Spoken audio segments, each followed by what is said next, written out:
Hello and welcome to tonight's episode of History Behind the Page, the live series where you get to know more about the people behind your favorite history pages. Tonight we have Mr. Henry Sledge on. Super excited to have him on. As some of you know, he is Eugene Sledge's son. He is one of the hosts of What's the Scuttlebutt podcast. He is a big history nerd just like the rest of us, so I'm very excited to have him on. So we'll get him on here in just a second. This is a live Q&A, so if you do have any questions, you are more than welcome to ask them. I do ask on the bottom right-hand corner of your screen, there is a question mark bubble. Go ahead and submit your questions there, as they do get lost in the comments sometimes, and we want to get to as many as we can. So I'm going to get Henry on here, and we are going to... It takes just a second. Hey! Hey, you got me? I got you. How are you? How are you? I'm good. How are you? I'm good. Can you hear me okay? I can hear you. I'm Can you hear okay. Yeah, I've got a positive, I read you 5 by 5, as the Navy pilots used to say. Oh, yeah. Yeah, you probably hear my dog barking in the background there. Come here, Lulu. All right. How's everything going? It's going good. It's going good. How about yourself? Pretty good. She's keeping me safe over there. Oh, good. But, yeah, just clicking along here in Birmingham. Still pretty hot. Yeah, it seems. Is it pretty humid there? Yeah. Yeah, it's about 91 degrees, extremely humid. I went yesterday and watched a little bit of my son's football practice. And it was at like 4 o'clock, 5 o'clock in the afternoon, and just roasted. Oh, yeah. That's so not my favorite type of weather at all. No. Where are you out of, Sarah? All the times we've talked, I don't know that. I know. I'm in Oregon. Ah, okay. Yeah. What is that? Much cooler than here. I mean, cooler weather. It is much cooler. Yeah, it is. We've been having a really bad heat wave, I guess it is. Yeah. So it's, yeah. So it's super good. So, well, why don't we jump into some things? Yeah, you tell me what you would like to talk about. I'm good for whatever. So let's see. So you are Eugene Sledge's son. So has history always been a part of your life? Have you always been into history, or was it something that was kind of brought upon you, or how is your path to what has gotten you to where you are today? I've always been vitally interested in my dad's story, but not just his. I had an uncle, as you and I have talked about before, my dad's older brother, my uncle, was 741st Tank Battalion. He was a platoon commander. I can remember my brother and I going down to my grandmother's house in Mobile, and my brother's older than me. And of course, he grew up on movies like Battle of the Bulge and Patton and stuff like that. And I was about 7 years behind him. But we would walk in our grandmother's house in Mobile, and he'd say, "Hey, let's go look at Uncle Edward's medals," because he knew in the right there in the outer room where my grandmother kept them, and he had gotten 3 Purple Hearts, a Silver Star, a Bronze Star, actually 2 Bronze Stars. And so we would go, pull out the cases and open them up and see the Purple Hearts and read the citations and stuff. And so that's one of my earliest childhood memories, of like thinking. But I mean, World War II history was such a big part of our lives, because our dad, like, we knew that our dad had been a Marine in the Pacific. That was something we were tremendously aware of. And so, as I got older, I grew up on the shows like, Hogan's Heroes and Rat Patrol and stuff like that. I remember pretty well. Of course, I was just like 4 or 5 years old when the movie Kelly's Heroes. Have you ever seen the movie Kelly's Heroes? Yeah. Yep. You look at probably Yosemite. Absolutely one of my favorite movies. I remember my brother and a bunch of his friends walking downtown Montevallo to the theater to see that movie in 1970. So all that kind of, going to the dime store, getting a little plastic helmet and the Tommy gun, with the clacker on it that would, when you pull the trigger on it. my brother and I would run around in the woods and, pretend like we were killing Germans and Japs or Japanese. I guess we shouldn't say Japs now, but, Yeah. it was just always there for us. And then, of course, as I got older, very strong memories of watching my dad write with the old breed, Mm-hmm. So, of course, we didn't know at the time it was going to be what it turned out to be, Yeah. Remember my mom typing the manuscript and seeing it on the kitchen table, and we'd pick it up and start reading parts of it. And, some of it was pretty cool, pretty engaging stuff. And, and then she suggested to me get it published probably in the mid-'70s, I guess. And then I remember that being published. I remember the day I came home from school. I was probably 15 years old, would have been 1980. I remember my mom telling me, "Hey, your dad's got a publisher for his book." So, it kind of took off from there. Mm-hmm. So did he really talk about things that happened when he was writing with the old breed, or did you kind of just learn? Was he open about it, about what happened? He was. And this is not alcohol, by the way. I'll just go ahead and tell you. Trust me, I was sorely tempted, but it's not. He always was very open about it, Sarah. I mean, I would not say he was a taciturn individual at all. He would talk about pretty much any aspect of it that I wanted to discuss. So, I mean, I knew there were certain things I didn't ask him, but I kind of got a beat on that as I got older. But, I had a big interest in the equipment they carried. Like I remember him and me going to gun shows or surplus stores when I was a kid, and I got an M1 helmet. Of course, if Don were here, he could tell me exactly which M1 I got. His little obsession. Yeah. Yeah. Like we discussed, we all have our little obsession. Mine is World War II flight gear. Yeah. Oh, it is. The helmets. Yeah, the helmets and goggles. I mean, I was a nut for that stuff from the time I was 5 years old. I don't know what. Like you're the Indy, I'm the flight gear. Yeah. Are you still into the flight gear? I am. I've collected some of it. I'd like to collect a lot more. I don't. You know how it is. When it's that thing, man, that just trips your trigger. You show me. Come here, Lulu. Come here. You show me a picture of a World War II fighter pilot's Navy flight jacket. With the weather-beaten look and the orangish fur collar. I mean, that just. I'm all in, man. I love that stuff. I love it. So you got into history when you were a kid, did the whole, loved the TV shows, loved the movies, went to, played World War II with your friends. So did that progress into into your later years, like in high school, college, like all that stuff? Was it still something that was always 100% part of your life, or did you kind of get sick of it? Or I never got sick of it. It definitely kind of regressed, once I got into once I got into college, then I'm thinking more about things that 19, 20-year-old college guys think about. Exactly. Yeah. But I mean, by then, so when I was at Auburn University as a college student, With the Old Breed had been out for 6-7 years, and so people had heard of it, but obviously nowhere near like they have now. Yeah. But I would meet people and I always say, "Oh, you're into World War II stuff. My dad wrote a book," and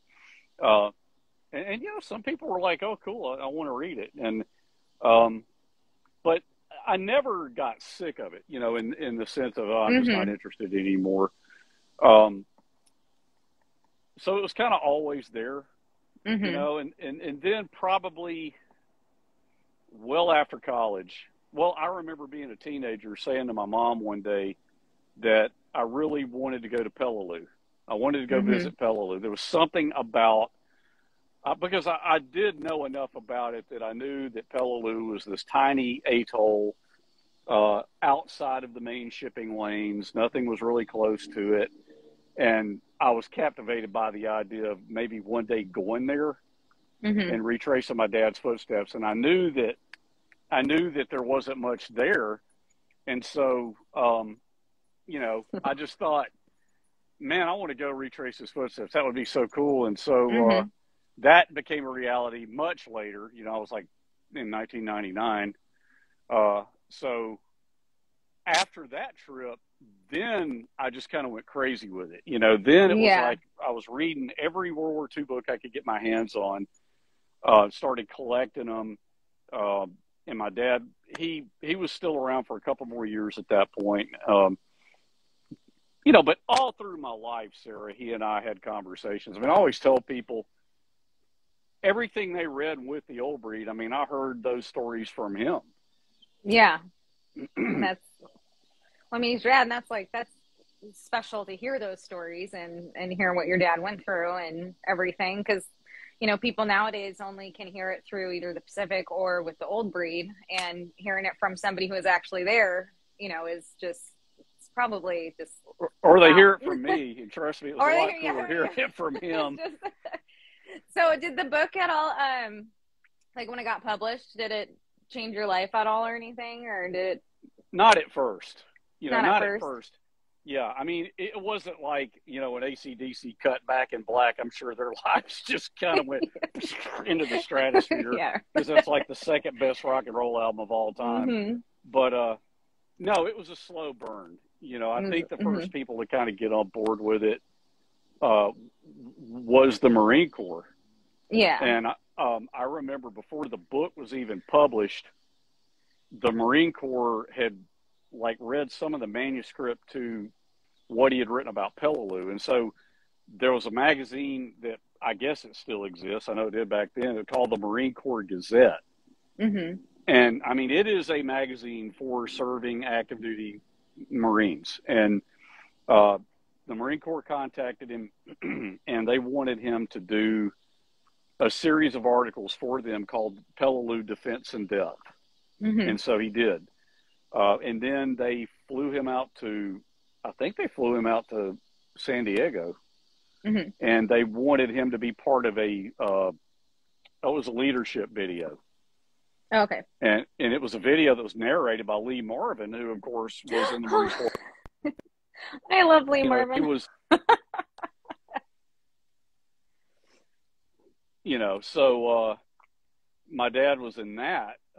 That was my first memory of, you know, some inkling that people were really paying attention to what he did. But we still never imagined that it would become what it did, you know. Yeah. Something happened one day. It might have been Paul Fussell.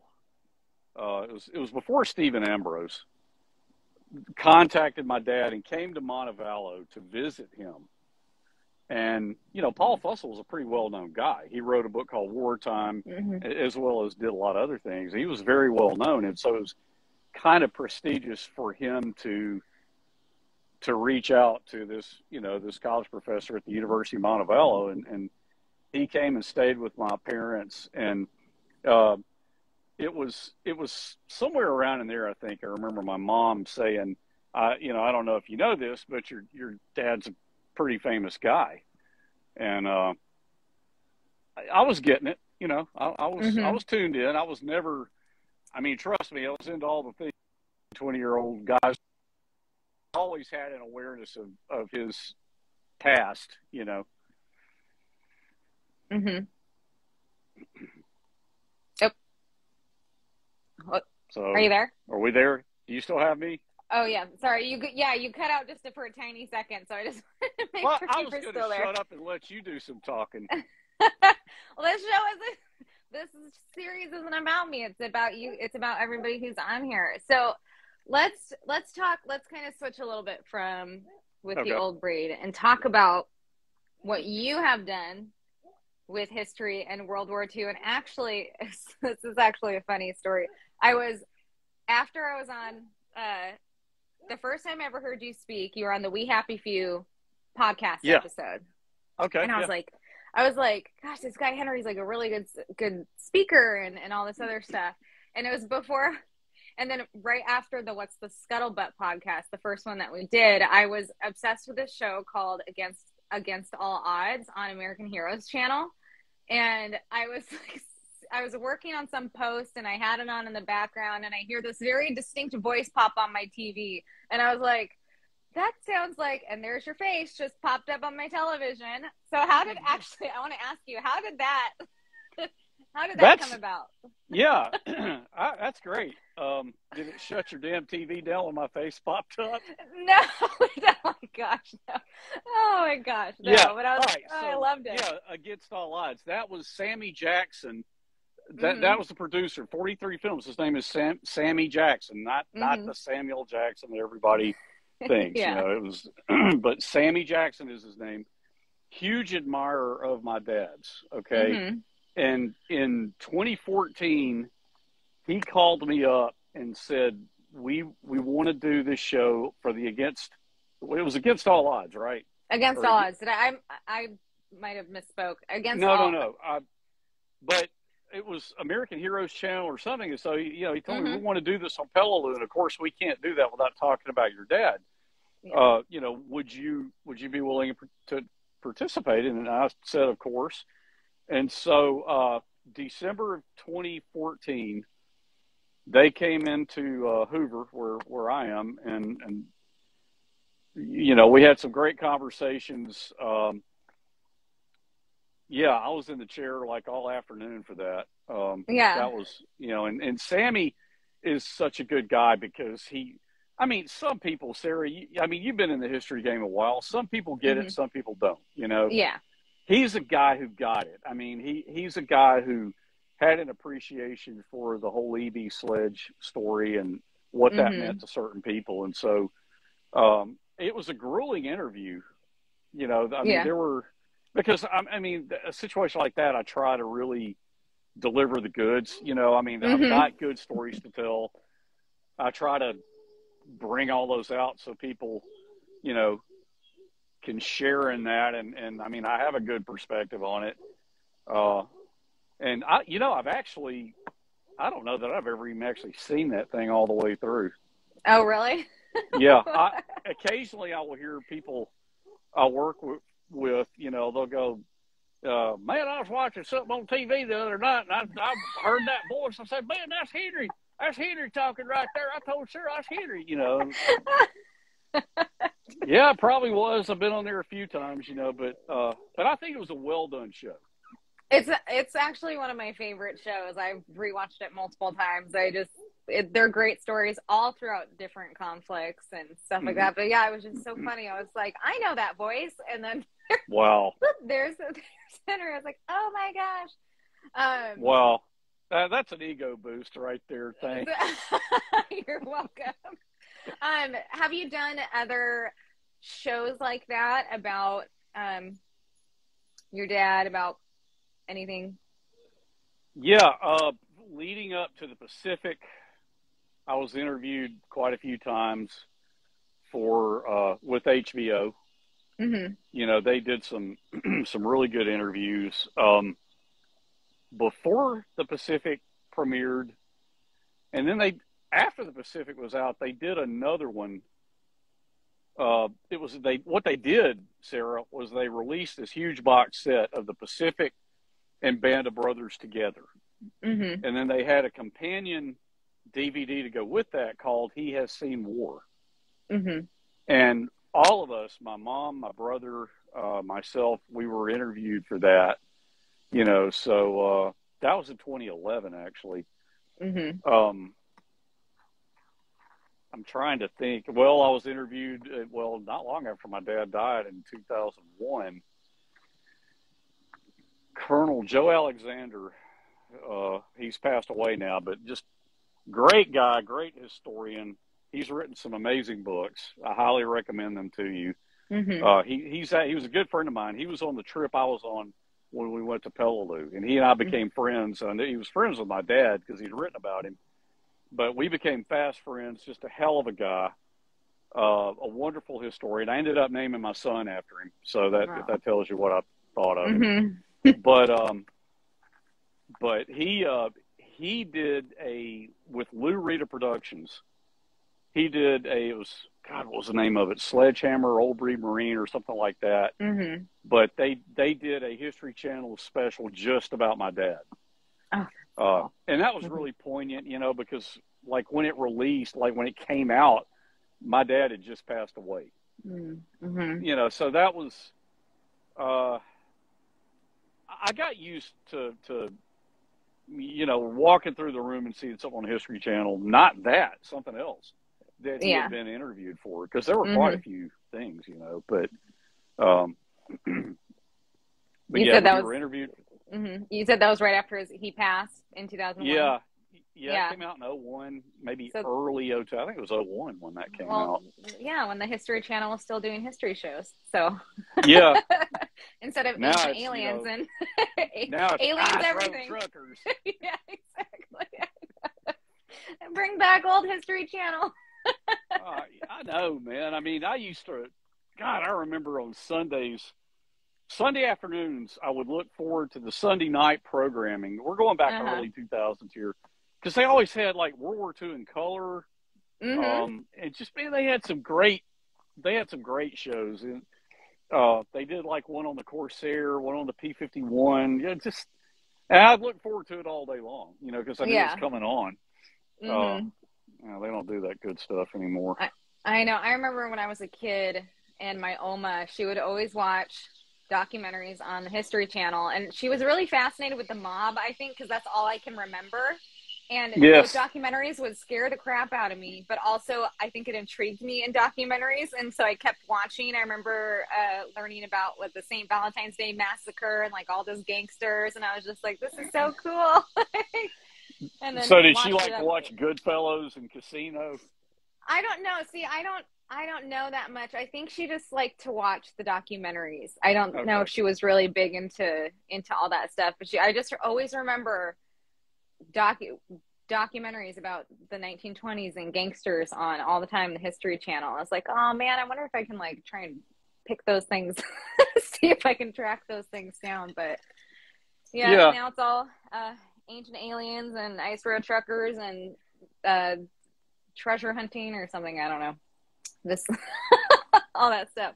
So let's talk a little bit about the Pacific, and then I want to start talking about what's going on with you. Yeah. So how did the Pacific come about? In 2004, oh, hey buddy, you guys okay? In 2004, I got a phone call, and it was to tell me that HBO was making inquiries on the intellectual property of the film rights of my dad's book. Okay. Mm-hmm. That was in 2004. And so of course at that time I was really familiar with the Old Breed. I'm sorry, Band of Brothers was what I meant. So I was very familiar with Band of Brothers. I had really enjoyed Saving Private Ryan, so I was really familiar with the whole Hanks and Spielberg treatment of World War II, and I thought, man, if they would do something with my dad's story, that could be so compelling. Mm-hmm. And shortly after that, I think it was early, it would have been April of 2004, my mother and I flew out to Hollywood to meet with Bruce McKenna and some other Playtone and HBO people. And they had been very, Bruce McKenna was one of the main creators of Band of Brothers. Mm-hmm. And so we flew out there, we met with them. They told us that all along they had wanted to do something like Band of Brothers, but for the guys in the Pacific. Okay. Mm-hmm. And so, Bruce McKenna, who was a huge admirer of my father's book, he said, obviously with the Old Breed's got to be front and center. And at that time, the way they were wanting to do it, it was going to be 13 parts and 5 main characters. No. That was the early, early vision of how they wanted to do the show. And And they said, look, it's going to be an evolutionary process. It's Of going to be a course. long process, Mm-hmm. because so that was 2004. They would keep us updated. They would meet with Tom Hanks. Tom Hanks was very on board with it and liked the idea of using my dad's book. And then, as time went on, of course, everything took on an evolutionary bent to it. I mean, they went from 5 main characters. They quickly whittled it down to 3. Mm-hmm. And they decided. I remember Bruce calling me, telling me, "Well, okay, it's going to be 3 main characters. It's going to be your father, Robert Leckie, and John Basilone." So, and then they said it probably won't be 15 episodes or 13 episodes. It'll probably be 10. And so we just went with the flow. We had no control over that, but so I guess 0405 was all 2006 was when all that was going on, and then all along he was telling me, we can do all the stuff we want, but until HBO greenlights it, we don't have a show. Mm-hmm. And so that happened, and there were a couple of times when we weren't sure that would happen, but it finally did happen in, I want to say, late 2007, maybe 2008. Mm-hmm. It might have been spring of 2008 when we got the call that they have greenlit the Pacific. It is going to happen. Mm-hmm. And so, and what that means is they're going to set this huge budget and start writing checks and making things happen. And so, we found out Joe Mazzello was going to play the part of my dad. He called us up. We had a really good conversation, a couple of conversations, not just one, so that, rolled on into 08, 09. We would get updates on how things were going, Mm-hmm. So. And then how was filming? Were you a big part of filming? Were you a part of any of the, well, I guess not script revisions, but did you do any advising or anything on? I did. I've there's some stories out there, where I sent him pictures of his pistol that he carried, Mm-hmm. and it was a 45 automatic. Of course, Don and Jeff and I have laughed about this because it's one of the first stories I told them. But yeah, it was a 45 automatic that my grandfather had sent to him when he was overseas, and so it's one of my proudest possessions. But when I'll never forget watching when the thing came out, I watched it, and it shows him with that model 1917 45 revolver, and I called Bruce McKenna up and just cussed him out. Why? And, I was like, Bruce, what? And I just, now he and I, look, he and I are friends. We're good. We were on a We Happy Few podcast together. I told him how much I liked the Pacific and how much I appreciate what he did. And so we're good. We're friends. But but stuff like that, I was just so close to it. There was the scene. Do you remember, or have you seen the Pacific a few times? Are you pretty familiar with it? Just yes, I've seen it many times. Okay, it's one of my many benders. Yeah, so I hear you. I'm doing a rewatch right now. So I think I did a rewatch 2 weeks ago. Yeah, I watched. I'm up to part 4, so I'm about to hit part 5. But the scene. So to answer your question, did I do any advising or anything like that?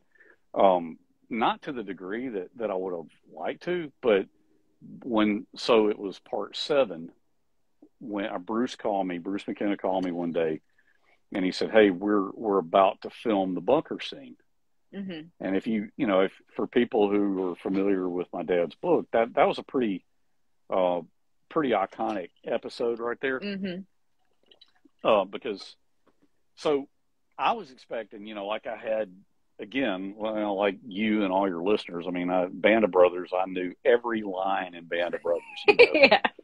So I'm expecting, in my mind, I'm going over and over how they might do the bunker scene, and then I remember him telling me, he said, okay, so I know that was actually in Gustavus, which what that was, Sarah, was they loaded up in their amphibious tractors, went across about a 300-yard channel off the northern tip of Peleliu to attack a smaller island called Ingusibus, because there was an airstrip on it, and they also thought it could be an offloading point for the Japanese to bring reinforcements down from the northern Palau Islands. Okay. And not only that, they had heavy weapons over there that were shelling the ridges that the Marines were trying to secure back on Peleliu. So they thought if we neutralize Ingusibus, then that's going to help. But Bruce told me, so in my mind, I'm thinking, all right, we're going to see another amphibious landing, man. They're going to get in those Amtraks and crank up those radial engines, and, they're going to go across, and it's going to be great. And he said, yeah, we're not going to do it that way. We're going to have it be, like off West Road or up toward northern Peleliu. And so I was like, well, why are you doing it that way? And of course, I'm not saying this to throw rocks at the Pacific at all. Of course, yeah. But at the time, it was one of those like, oh, hey, it's not going to be like this. You're going to have to adjust your thinking. But I said, well, why, Bruce? I mean, it was another amphibious landing. Why are you not going to do it that way? And he said, well, look, man, it's budget. It's money. HBO doesn't want to pay for cranking up those LVTs again. Because every time we crank those up, it costs a lot of money. Yeah. So I'm like, okay, I understand that. But then the scene of the bunker itself, where I remember Bruce saying this to me on the phone. He said, the part where the LVT comes up and fires 3 rounds point blank into the side of the bunker, and then the Japanese soldier comes out of the opening, and your father is the first one to just start popping off rounds into his chest. I'm like, yeah, I know that part well. He said, well, here's what we're thinking about doing. We're thinking about having your dad kill the guy with a bayonet. And, I was kind of just taken aback. I said, why do you want to do that? I mean, that's not the way, that's not the way he wrote it. That's not what happened. And, Bruce said, look, the director is concerned. The director of that episode is concerned that, at that point, I mean, that was part 7 in the miniseries. So he said he's concerned that, this point, we're 5 hours into a lot of shooting and killing. Just another guy getting shot, he's afraid won't have that proper impact, because that's a seminal moment for your father. So we're thinking about having your dad kill the guy with the bayonet. And he said, out of respect for you and your family, I wanted to run that by you and get your thoughts. And I said, well, I'm totally opposed. I said, because I remember asking my father directly. He and I had that conversation. I remember asking, did you ever kill a Japanese with your bayonet? And he said, no, I didn't let him get it close enough to me for that. Between a 45, a Tommy gun, or an M1 carbine, he said, I wasn't about to, because he said, the Japanese liked bayonet fighting and were really good at it. So he said, so there was that. I had firsthand historical knowledge he never did that. And then it just was altering the true story. And then, of course, my family was opposed to it on other grounds, but my opposition to that was strictly factual, knowing that that's not the way it happened. Of course, And so I told Bruce that in very uncertain terms. I mean, I was polite and everything, but I said, Bruce, do not do that, man. Tell the damn director to call me if he wants to. I mean, nobody knows this stuff like I do, because I've heard it out of my father's mouth. In addition to reading it, God knows how many times, And he said, okay, I will respect your wishes. I'm going to go back to the director, and, we'll talk about it. And then they filmed it, the way they did, which was okay. It was okay. They had the Japanese soldier charge the guy, charge my dad, and he, so, the one thing about that scene, I will say, that frustrated me was, right before that happened, a grenade goes off, and Bill Layden is up on top, and it knocks him and my dad off the top of the bunker. And you hear Layden going, Gene, remember that part? Yeah. And and again, not throwing rocks. I love the Pacific. I know, okay? I know you're not. But I'm like, why in the hell do you have these guys calling my dad? Nobody, Sarah, called him Gene. Anything but Sledgehammer. That's it. Nobody called him anything but Sledgehammer. Maybe Captain Haldane, when he went in the tent to be questioned by Captain Haldane the night one of their own guys got tragically shot, which is well portrayed in the book, and it's kind of brought out in the miniseries. You know, the skipper, he didn't call him Sledgehammer. He just said, at ease, Sledge. You know, did you see what happened last night? Yeah. But, you know, everybody called him Sledgehammer. And so I was just like, why? You got the coolest nickname on the planet. You know, why are you having this guy use something else? I mean, yeah. So, you know, stuff like that. But, I mean, I got past all that, you know. Leighton and Matt, you know, and Scott Gibson, they you know, they helped me get past all that. Yeah, you know? and I mean, it's the movie industry, you know. They'll you know, it's how it is, even though it just, you know, it sucks because you're seeing your dad betrayed, and you're like, that's not what happened. You know, that's a lie, and that's, you know, kind of you know, making it something that it's not. And it is, but I do, you know, after having kind of gotten to know, you know, the guys through We Happy Few and becoming reactivated with the whole World War II community. I mean, I understand there's character compression, there's time compression. I get all that. I mean, you know, so yeah. Yeah, that would frustrate me too, in a way. If somebody was portraying my Opa or something in a way, I was like, that's not how it happened. Because people who know history and love history and understand it are very fact-based people. Yes. So when you see something that is just getting strewn a little bit or just a little bit twisted, you're like, no. Like, that's not how it happened. Like, you jealously guard the truth, you know. But look, I mean, I know that, and Leighton and Matt, you know, we Happy Few did a podcast, a Zoom cast, if you want to call it that, back in September, and we had Bruce McKenna on there, and that was where Bruce and I had just a great reunion. And I told him, I said, Bruce, I just want to thank you, you know, because Bruce captured the essence of my dad's character. He got it. He understood the kind of man that E.B. Sledge was, you know, and it made me feel good to sit there and, you know, after all those years of Bruce thinking that I hated it. Me saying, Bruce, it's good to see you, and I want to thank you for what you did, because I know you put your heart and soul into it. Yeah, that's awesome. Yeah. We have a few questions. I want to get to those, and then we're going to switch to something. We're going to go back to a couple of exciting things that are happening for you. Okay.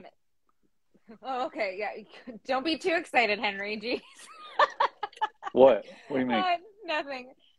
Sorry, you sounded like, oh, okay, whatever. Never mind. Oh, it's just, no, it wasn't that. No, I am excited. It's just. Yeah. No, I know. Hey, this guy called me. I know you got a question. We'll get to it. No, it's okay. This I think he read the issue of the magazine of World War II, and he called me.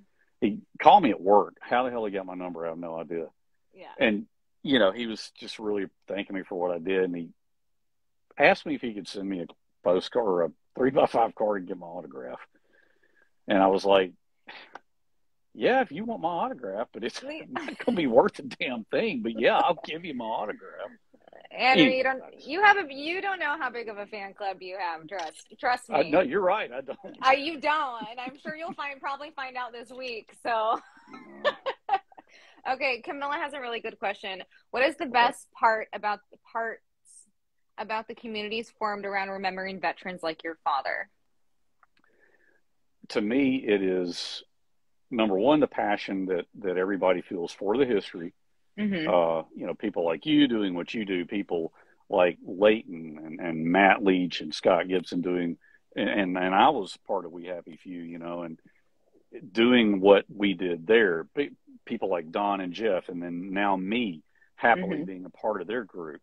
It's the passion that we feel for the history. That's number one. But the other thing I would say is the fact that we all support each other.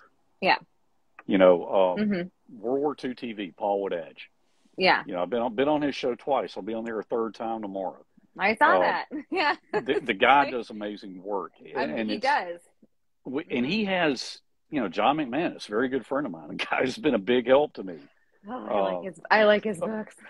Yeah, I know. I mean, you know, he reached out to me after one of my first interviews, and we became fast friends. We talked very soon thereafter. My dad blurbed his first book. Mm. You know, John was a young, like, because he and I are the same age. He was a young Yeah. professor, early 90s, just getting into the game, his first book. And he reached out to my dad, and my dad blurbed it for him. That's pretty cool. Putting a cover thing on there saying, "Hey, Yeah. John McManus." But the way we all support each other, like Paul Woodadge having historians come on, and it's just really, that's one of the coolest parts of it to me. Like James Scott, a historian who has just written I think his fifth book called Black Snow. It's about the bombing campaign, B-29s against Japan. We had John on our show for the second time. I mean, James Scott on our show last night for the second time. And I mean, here's a guy who's classically educated, does meticulously written and beautifully researched books. And, when I reached out to him to tell him how much I enjoyed his work, he's just like, "Man, your dad's book's one of my favorites." And I'm like, "Well, I mean, I appreciate that, but that's not why I called you. I just want to tell you how much I like your books." And so then, of course, I'm like, I got to bring a guest on to WTSP, so Don and Jeff don't fire me, Yeah. But I'm just kidding. They would never. Yeah, I know.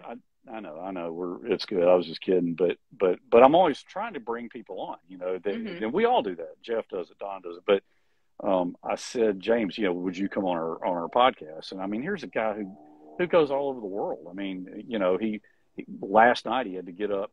We cut it short because he was getting up early this morning because James was going up somewhere. A plane had to get on a plane and go somewhere because he was giving a talk on the Doolittle Raiders. I mean, this is a guy who's very much at the top of his game. And so, John McManus, John came on our show. I mean, my God, I think I made the joke with him because we've gotten to be really good friends. I said, you could bridge your way across a small river with John McManus books, Yeah, you could. Just step on the books and never even get wet. I mean, true. The guy does amazing work, so, yeah. And Paul Woodadge, we had Paul come on our show. I asked Paul if he would come on I think it was after I was on his show the first time. And, it's just a cool community of people with a common interest, and we all do try to lift each other up and support each other's work. And I just think that's a beautiful thing, Yeah, I completely agree with you. So let's talk about what's the scuttlebutt. How did you get involved? Because I think from what rumor had it, from what I heard from the guys, you wanted to start your own podcast or maybe something like that. And then, so tell us about how you became one of the hosts of What's the Scuttlebutt podcast. I put something on a Facebook, like World War II in the Pacific or something like that. It was, I put something on there, like a picture of one of my dad's artifacts. And this guy, of course, and I say this with total humbleness, Sarah. I mean, it just blew up, man. People were just going nuts over it. Yeah. And this guy, people send me messages. Some of them just like start sending me pictures of their, relatives who've been in World War II. And I'm just like, I mean, I really appreciate this, but I don't know what you want me to do with it. But, but a guy reached out to me, and he was from Mobile. And so anybody from Mobile, I love Mobile. I mean, it's where my parents grew up, man. I love Mobile. And we started going back and forth, and, he worked down at the shipyard for a contractor, which I thought was pretty cool. And he was a former Marine. And so he said, "I know a guy who has a World War II podcast out of Florida, and he'd probably love to have you on." So I said, "Yeah, sure." And the dude, he's like, his name's Don Abernathy. And so he gave me his contact info. And so I took it. I think I called Don. I think that's how it worked. Don was just like, "Man, we'd love to have you on," and my co-host is Jeff Copsetta. "We would love to have you on." So I was like, "Yeah, cool." And so it took a couple weeks, to get it lined out, but I got on there. We did an episode, had a great time. They asked me to come back for the next episode, which I did. And then it was after that, Jeff and I were talking by phone, like a couple afternoons later. We were talking about models or something. Airplanes, not model planes. When you said that, the first thing was No. model airplanes or model tanks. No, it didn't Tanks go and that airplanes. way. Tanks and airplanes. Not the other. Not that I wouldn't be interested in the other, but we were talking about tanks and airplanes and some dioramas and stuff, and you know, and he said something. He said something about, you know, we like the same books and movies, with the exception of the Thin Red Line. Oh, that whole controversy Yeah. with everybody, I swear. But he said, we like the same books and movies, man. We had it's great talking to you. You know, would you be interested in possibly being a third co-host? And I said, as a matter of fact, yes, I would, because, you know, I felt the same way. And I said, now, you know, obviously, I mean, Don's the producer. Don's the one who started the show. It's got to be okay with him. You know, I mean, you can't just drag me in there and go, hey, Daddy, can I keep it? Please, Daddy. So he said, okay. I said, do this. I said, you call Don, make sure he's cool with it. But I said, I'd love to. I think it'd be great, because he was talking about, there was a guy who was a B-24 tail gunner that they were going to have on the show. And like something happened, and maybe like Don couldn't do the show, and they had to cancel. And then, you know, the guy's 90-something years old, of course. I mean, they ended up getting a call that he was in hospice. Oh. And Jeff was just like, man, I hated to, and I may be getting that wrong. I don't want Don to say, I wasn't going to miss that show. You know, I don't want to start anything like that. But the point is, I said, well, Jeff, you know, if there's ever a situation like that, man, I mean, I said, I mean, hell, I can help you carry the ball, man. I mean, I could carry on a conversation with a B-24 gunner all day long, and I'm sure you could too. So, yeah, you know, yeah, I mean, I'm all in if you guys are amenable to it. So, yeah, Don called me up the next day and said, yeah, man, that would be cool. So, so that's how that came about. And you are correct. I mean, I need to address that. I had kind of had the thought of maybe doing my own podcast. And then I wouldn't trade the dynamic. Like, I love being a co-host of What's a Scuttlebutt. You know, I'm fine with that, because really, Sarah, I mean, getting that article published in World War II magazine, working on my book, those are the things. I love podcasting. It's fun. You get to meet cool people. You get to have some great conversations. You get to perpetuate that loop of the community. You know, you're perpetuating the community.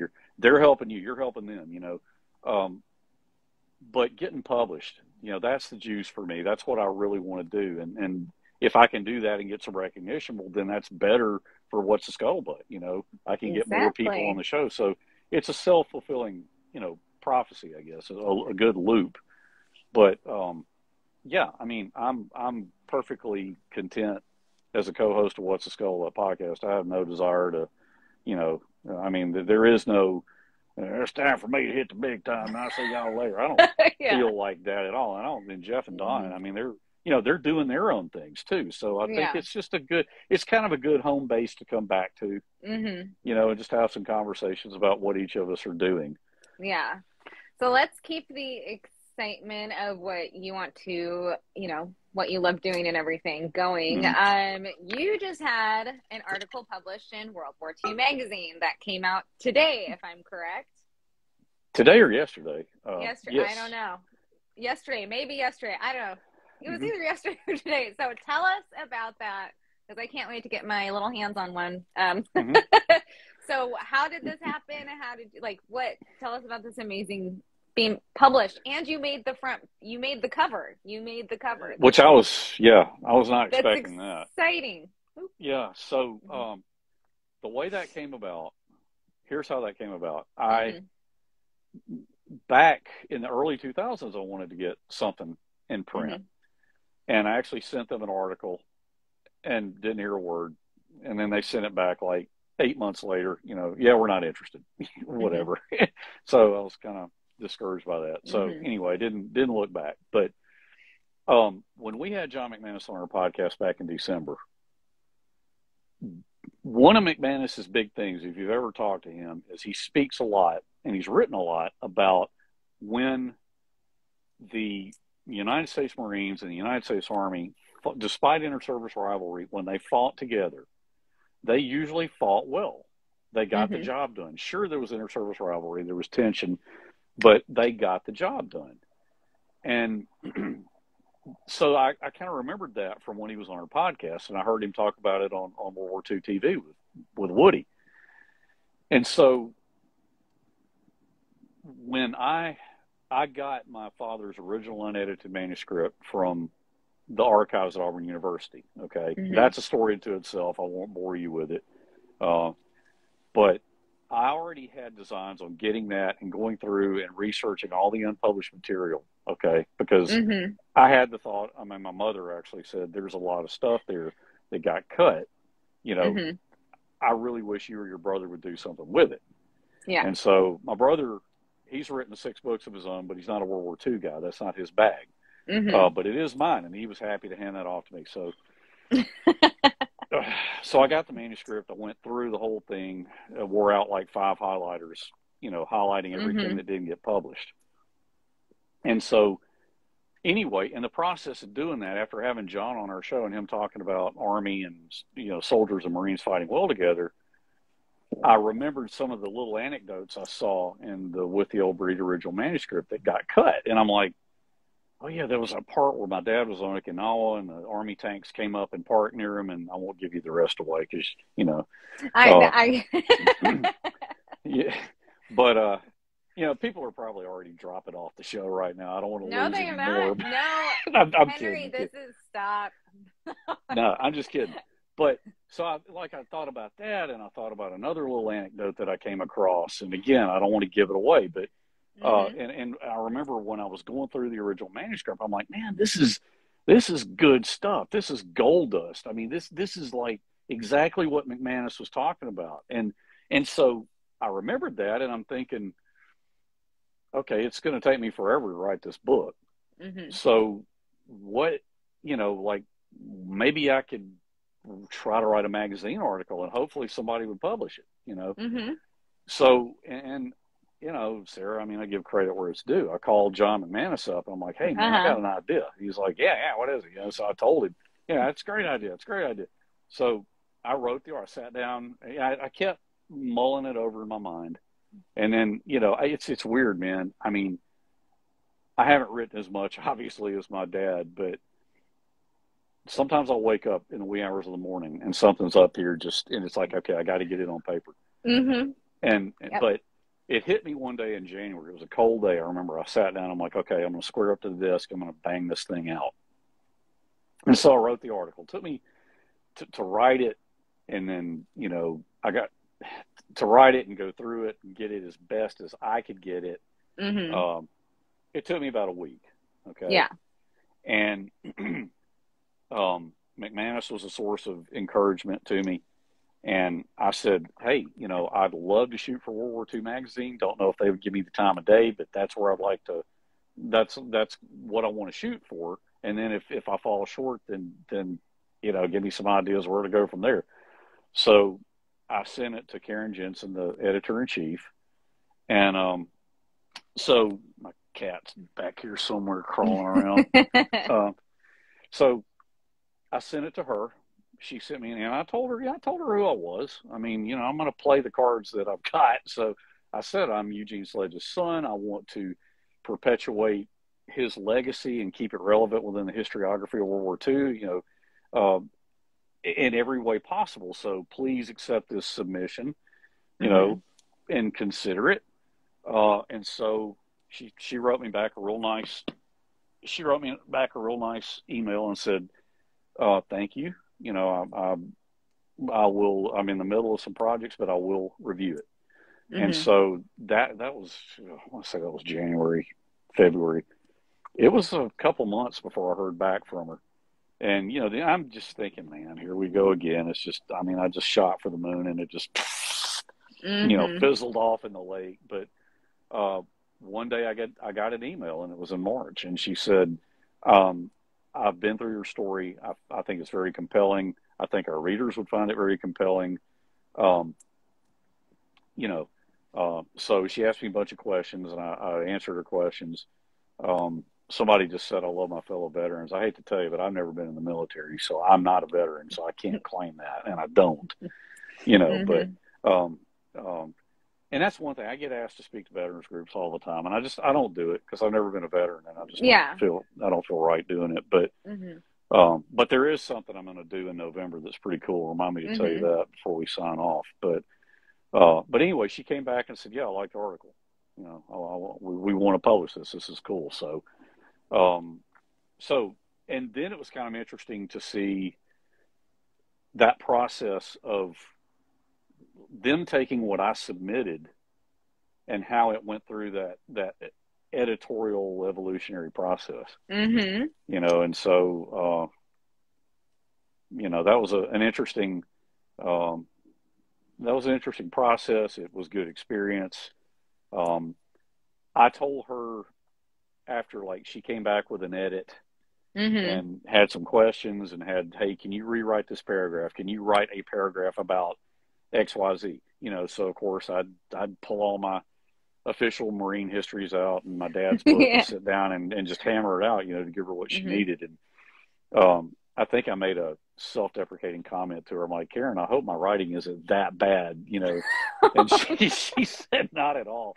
But she said, I will tell you. She said, now this is a lady who's at the top of her game. I mean, editor-in-chief of World War II magazine. She actually has since stepped down for greener pastures, and that I'm sorry to hear that because she was a pleasure to work with. But I trusted her implicitly, and she said, I've been in this game a long time, and she said, and this was in a phone conversation, not an email, and she said, I will tell you, the best writers are the ones who don't mind being edited.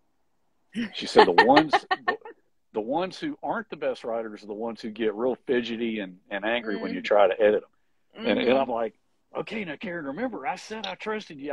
I've enjoyed all our feedback. So she's like, you're fine, Henry. You're fine. But I said, yeah. I mean, I can see that. Yeah, I can see it too. Because she said you need to trust me. You're in good hands, and I said, yes, ma'am. I know I am. And I'm real pleased with the way it turned out. But I will tell you, I mean, writers and editors. It's like you got to have both. Yeah. And it's kind of ironic because I think I'm a better editor than I'm a writer because a lot of times at where I work, people will write when there's a situation that calls for some very deft, tactful, professional sounding communication. Guys will bring me emails and go, hey, man, take a look at this right here. Do your magic to it. Make it sound cool. So I will, because I wouldn't want it to go out the way they had it sounded. But yeah, hey, they've got. I mean, I'm not dissing those guys. They've got a skill set I don't have. Yeah. They've got a skill set I don't have and could never have, and they know that I'm good at what I do. So, it's a symbiotic relationship, I guess. Of course. And so, the whole. But it was cool, man. Yeah, the article came out. I'm pleased with the way it turned out. I hope a few people will notice it.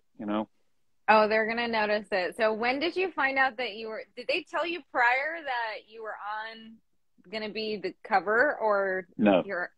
And so that just came. Yeah. I found that out when, that was, yeah. How did that make you feel?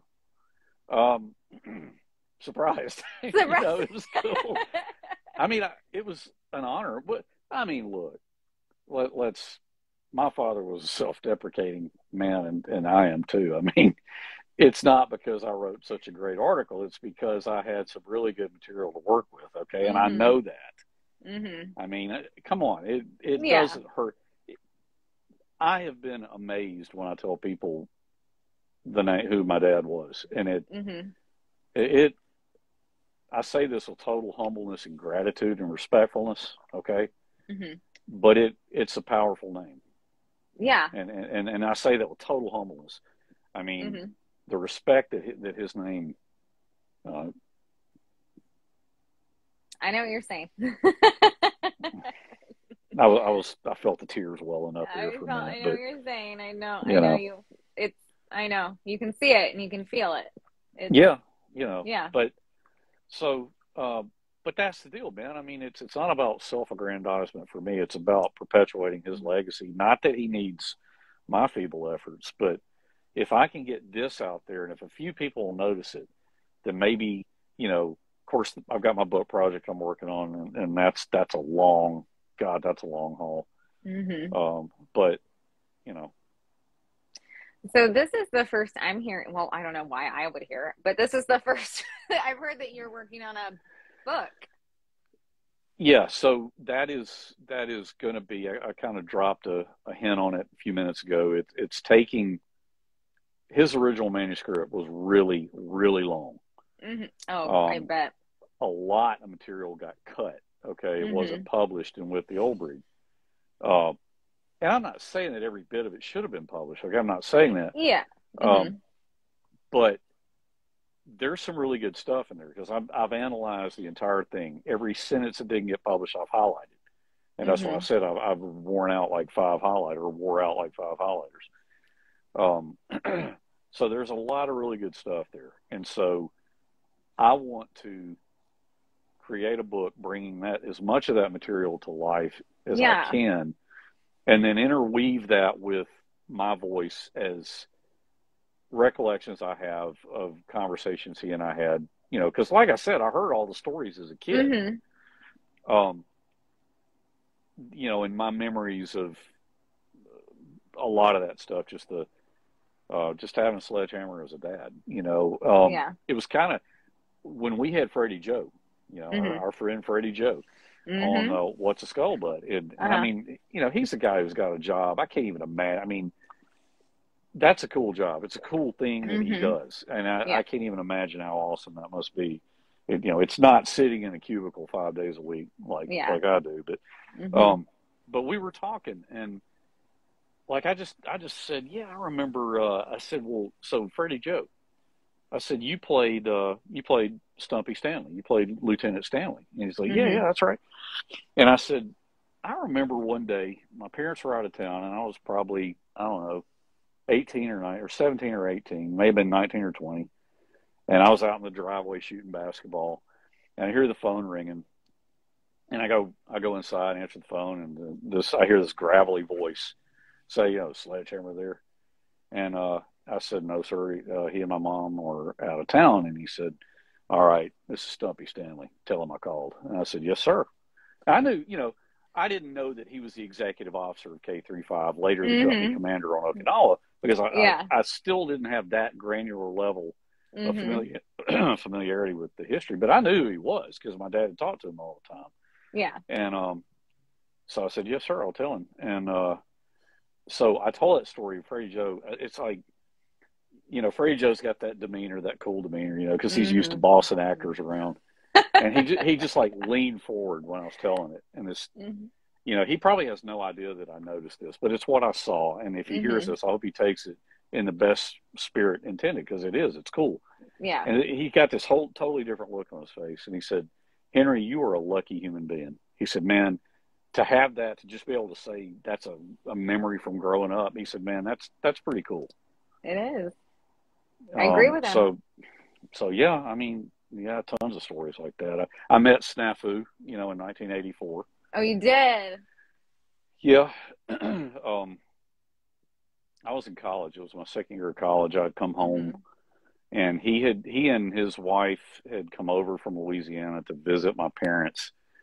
And I walked in and I see this kind of short, stocky guy sitting there. And I think I knew he was coming to visit, so I kind of had a heads up. But, of course, I grew up hearing the name Snafu. I grew up hearing that. I mean, I almost named a dog after him, but it just it didn't quite work out. But it just. I've told my wife, if we get our next male dog is going to be named Snafu, either that or Deacon after the dog my dad had, but Deacon, you stay, that was a spaniel. I mean, I got a picture here somewhere of the real Deacon if you want to see it. Let's see. But, and I just totally got off subject here. Let's see. No, Can you see that, or is it the glare too bad? Okay, the glare is up a little bit. How about there? Yeah. Can you see it? can you see the spaniel? And my dad's on the right, and you see the spaniel. That's Deacon. Lower the camera a little bit. Oh yeah, there like we go. that. Oh, yeah, there you go. There it is. That's Yep, cool. that's Deacon. Yeah. So I remember, my grandmother telling stories about Deacon all the time when my brother and I were kids, and we'd go visit him or visit her. But anyway, what was I saying before I interrupted myself? We were talking about the meeting snafu. Yeah. So I walk in the living room of my parents' house, and he stood up, and I immediately knew who he was. And my dad said, "Snafu, this is my son Henry. Henry, this is Snafu." I said, "Sir, it's a real pleasure to meet you." Yo, Daddy, now we're good friends of World War II, or something. I mean, I didn't. I wish, I wish I would have just sat down against the wall or something and just stayed in that room. But they were doing their thing, and I was a 19-year-old college punk, and just But yeah, I shook his hand. I met him. That was cool. Yeah, he really appreciated, I think, what my dad did, and with the old breed, It's amazing. That is truly amazing. So we're going to expect kind of like an unfiltered version of more memories, pretty much, is what you're working on. Yeah. And I will tell that story, in my book, but I've got some other good little snafu snippets that got cut from with the old breed. But yeah, there's some good stuff in there. I by no means am I saying everything that got cut is just this awesome material. Yeah, I totally get what you're saying. But I mean, yeah, there's some good stuff there. I mean, I think there's some good raw material, and I've sent only 2 people have seen anything I've written. John McManus being one of them, and then there's a Marine Corps historian who is top of the game, man. Colonel John Hoffman. He's a retired Marine colonel. Guy's top flight, man. I mean, they don't come any more meticulous or better than John Hoffman. But he's seen a little of what I've written, and he said, he had some suggestions, because look, I'm early in a very rough draft. Okay, it's going to take you a while. The honing process hasn't really started yet, but Colonel Hoffman was like, "Henry, this is pretty cool. I'm not only the unpublished stuff, but your voice, you're remembering some of these conversations with your dad." He said that's pretty cool. I think a lot of people will find that compelling. So, yeah, I mean, that's, and I see our buddy Scott Gibson just joined. I mean, I saw that too. Yeah. Yeah. Meeting him's been a pleasure. I mean, not only that, but I mean, the heart that he played Captain Haldane with. And so then meeting Garrett Shatrowski, who, is writing the biography of Ack-Ack. I mean, Ack-Ack, that's a name. That's up there with Snafu. I mean, Ack-Ack. It's a name. It's a name that I mean, I've grown up here in Ack-Ack. I mean, it just doesn't get any cooler than that, Yeah, I totally bet. That is pretty cool. So why don't we wrap up with what are you doing this week? What are you doing this weekend? I think there's something going on in New Orleans something like that. Yeah, something. So yes. So okay. Our mutual friend. So my family and I will go over to New Orleans on Friday, and we'll go to the symposium. Looking forward to that. Leighton Hughes is coming over from England. And you've had Leighton on your show, right? Oh yeah, me and Leighton are good buddies. He's not buddies. He's not very happy about on What's the Scuttlebutt podcast. He did an imitation of him like towards the end, and he's like, he goes, he made me sound like a chimney sweeper, like from Mary Poppins. Okay. And I told him, I said, man, you've got that Welsh accent that I just can't quite. So I won't do that. It was all like it was funny. He thought it was hilarious. I was like, oh yeah, Leighton and I are bros, man. Leighton's awesome. I love that guy. Such a good imitation. Yeah. So he's coming back, and he's going to spend a few nights with us. I'm actually going to take him down to Montevallo to see the house that I grew up in and the room where my dad wrote with the old breed. Because my mom sold that house a few years ago, and I actually have not been back there since. And so, and I'm going to take him over to the University of Montevallo where my dad taught, and show him a few things. But yeah, so the 20th anniversary symposium of Band of Brothers, that's going to be cool. So that is going to be very cool. Yeah, so I'll see you in a few days. Yeah. So the thing that I was going to tell you, so Jeremy Collins, our contact over there, Jeremy knows everybody. He's got a really important position with the World War II Museum. He called me Friday and asked if I would be interested in participating in the International World War II Conference in November. And I'll be on a panel with Richard Frank and Saul David, Saul David just wrote a book, and I need to plug this for Saul. Saul David is, you've heard of Saul David, right? I have. British author. He's very prolific. He just wrote his book is coming out called Devil Dogs, and it's about K-35, my dad's unit. Yeah. And Richard Frank put him in touch with me back around like last September. And Saul sent me the manuscript, asked me to read it. I did. I made a few suggestions. There are a couple of things that I felt like needed to be tweaked a little bit regarding, Sledgehammer and some things like that. And so he was gracious and said, yeah, absolutely. And then I offered to blurb it for him, to do a cover blurb, because I really liked it. And I knew Richard Frank liked it. And if Richard Frank likes it, it's top notch. And so he, very graciously said, yeah, I would love it if you did a cover blurb, and would you consider writing the foreword? So I did. So I wrote the foreword for it. So Saul and I have been on a few we were on We Happy Fuse podcast together. That was, anytime you get to be on a podcast with Matt Leach, that's just a privilege. Yeah. I was, I joke with Matt. We all do. He's a diva. I love Matt. I joked with him. And I said something, and he's like, Henry, you're such a tool. That was such a good imitation. Yeah, he said something. I love that. He was telling a story of how I had said something about Hugh Ambrose, and God rest his soul. Yeah. And, so Matt told me the story of how they threw a dinner roll at him during the run up to Band of Brothers. And so he was telling someone else about how we told Eugene Sledge's son the story of throwing a dinner roll at Ambrose, howled with laughter. So, Matt's my buddy. Yeah. That's my buddy. But yeah, he had Saul and me. He and Leighton had Saul and me on their podcast. And so maybe we'll get on there again. I mean, don't know. That's up to them. But anyway, Saul and I will be with Richard Frank in a panel for at the International World War II Conference in November in New Orleans. That is super exciting. That's so awesome. Yeah, it's an honor for me. Yeah. I mean, it's certainly not like I expect stuff like that to happen, so. Oh, well, that is awesome. But yeah, the thing this weekend should be fun. It will be. It's going to be a blast. It'll be very interesting. I'm not looking forward to the weather at all, but yeah. Sacrifices. So it's just another day in the southeast to me. Yeah, exactly. For you, yeah, me, I'll probably look like a drowned poodle or something.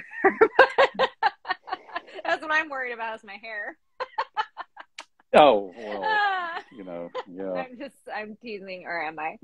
Oh my gosh. Henry, this has been so fun. I'm so happy you said yes to come on History Behind the Page. I've been wanting to get you on for so honored. long. I mean, I've been bugging Leighton so much because he mentioned something about it, and then I've been pestering him for I was pestering him for 2 months straight. I think I was like, give Henry my email, give him this, because he doesn't have an Instagram and all this other stuff. And then right, yeah, and then now here we are. So.